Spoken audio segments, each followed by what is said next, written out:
Alright, just a little bit about gases. We've been talking about stoichiometry, so now we're going to move towards gases. Up until this point, we've kind of talked about stoichiometry in the solid sense using molar mass convert. We did introduce, though, stoichiometry of gases and stoichiometry solutions.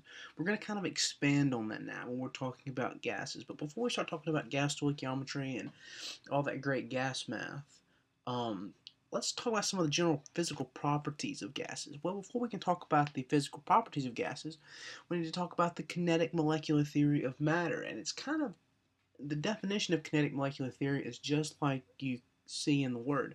Kinetic meaning movement, molecular meaning molecules. So the movement theory, or how these molecules move.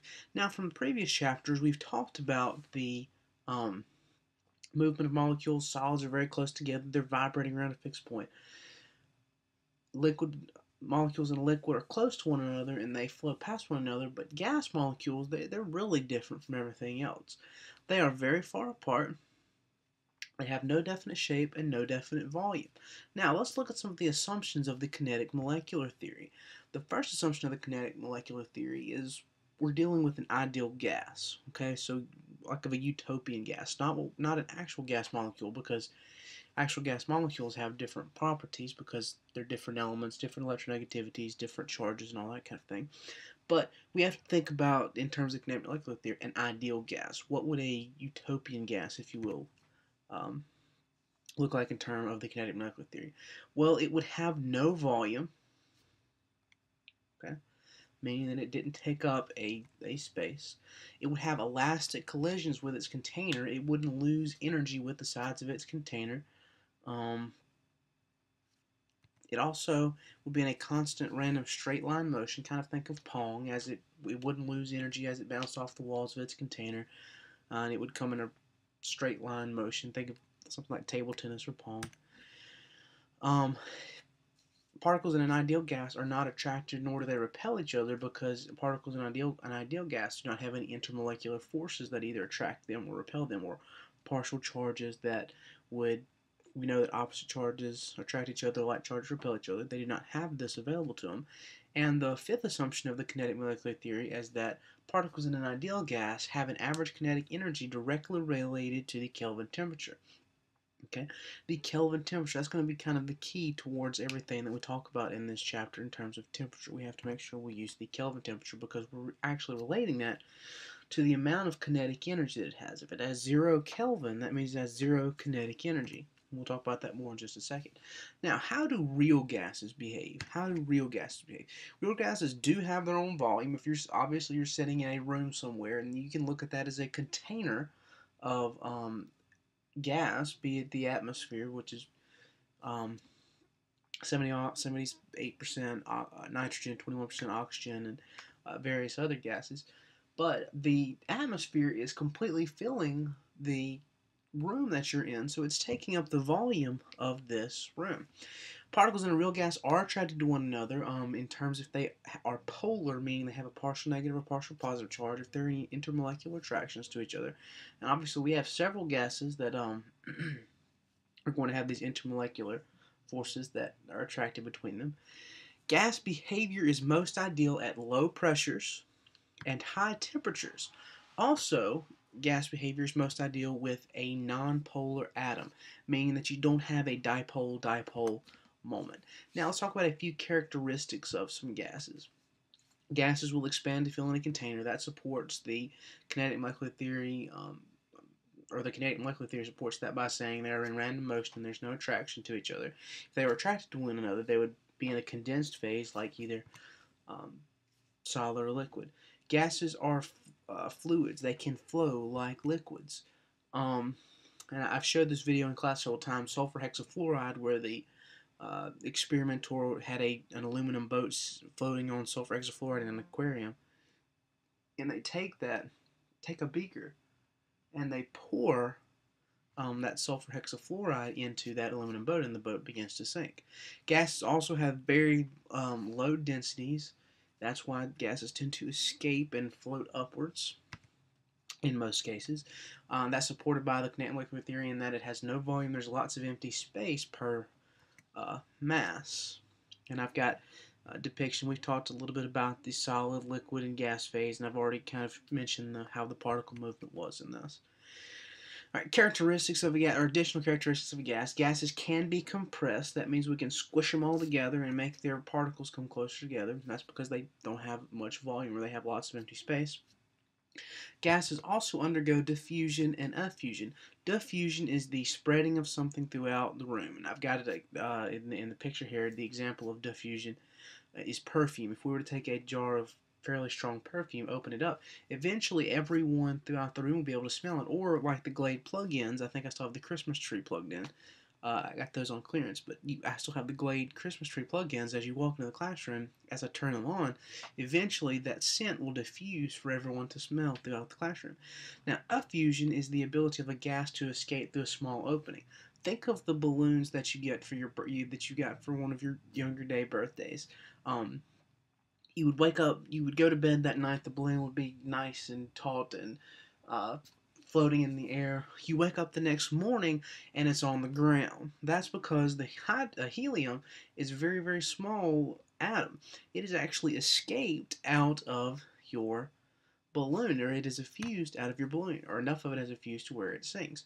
Now, in terms of gases, there are really two measurable properties that we can look at gases. It's hard for us to get a mass of gas, it's hard for us to count gases, but we can take two quantitative measurements of gases that can tell us lots of different things. And the first one is temperature. Now, when looking at temperature of the gas, obviously we use a thermometer to measure that temperature. Our thermometers measure in Celsius. But in gas laws, when making temperature measurements, we must always remember to convert back to the Kelvin scale. And I've got a scale up here that you're familiar with, the Fahrenheit, the freezing point of water, the boiling point of water. When working in gas laws, it's important to convert back to the Kelvin temperature scale. Now, we may start off in Fahrenheit if we're having to look at the temperature outside. If we're doing something with temperature outside, we may have to go to weather.com and get the temperature in Fahrenheit. But we can convert that to Celsius using this nice temperature conversion and then add 273 to go to the Kelvin temperature scale. Now, the second quantitative measurement that we can take on gases is the pressure. Now, pressure is a derived quantity, or a derived, we have derived units for that quantity, and it is force divided by area. Now, I have three types of shoes on the slide here.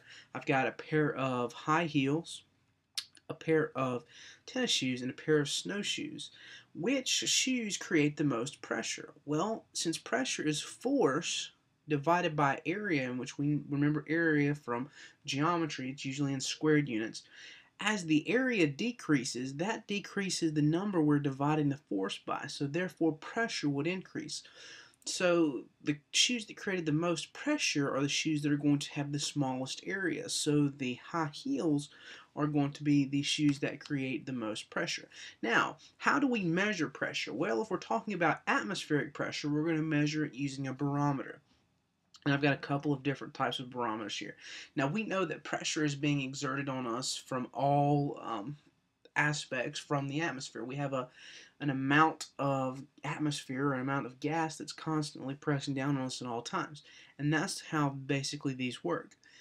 This is a mercury barometer. You've got a glass dish and you've got an evacuated tube.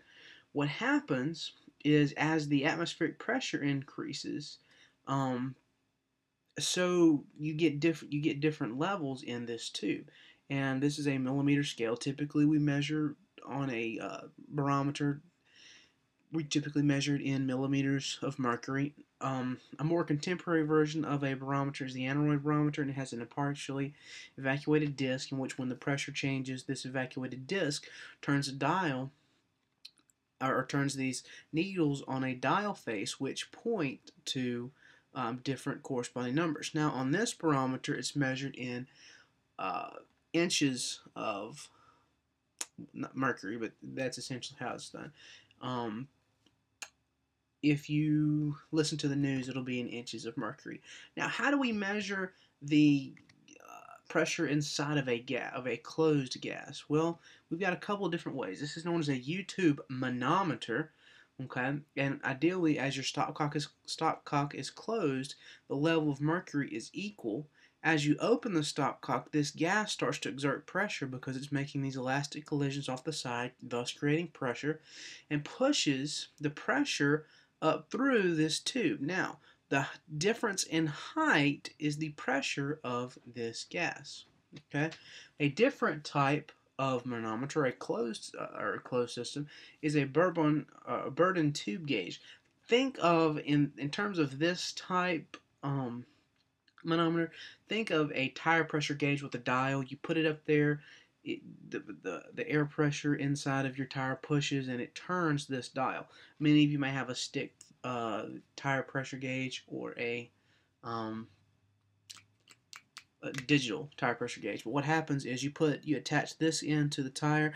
The gas exerts a pressure in this tube, and it turns, makes several turns here. And depending on how much pressure is coming through, it tells you how much this is turned. Now, units of pressure that we are interested in. Now, these are units at sea level. So this is how much pressure, if you're sitting at sea level, this is how much pressure is being exerted on you by the atmosphere. This also makes for very nice conversion factors for pressure units. And we've got the kPa, which is the kilopascal, and all of these are equal. Okay, so we can use these as conversion factors. All of these are equal. kPa is the kilopascal, which is the SI unit because it's a derived unit of newtons, which is the SI unit for force, over square meters, which is the SI unit for area. 1 atmosphere, ATM, is an abbreviation for atmosphere, which is equal to 760 millimeters mercury, which is equal to 760 torr. They're same number, different units. There's a handout that I gave you, talks about Torrielli and all of the different pressure units. And what we're more common to dealing with in America is the PSI, pound per square inch, and that's what we measure tire pressure in, as well as several other things. 14.7 PSI is the standard pressure at sea level, and PSI stands for pounds per square inch. Now, standard temperature and pressure, and this is where I'm going to end this lecture at. Standard temperature and pressure is something you just need to memorize. If I say standard temperature and pressure, I'm referring to specific numbers. Standard temperature is 0 degrees Celsius, which is the same thing as 273 Kelvin. Okay, so these are standard temperature. Standard pressure refers to 1 atmosphere or 101.325 kilopascals. These are also equal. Now, these are just two, these standard temperature and pressure, something that you need to commit to memory. That is something that I may use in a problem. I'll say that it's at standard temperature or it's at standard pressure.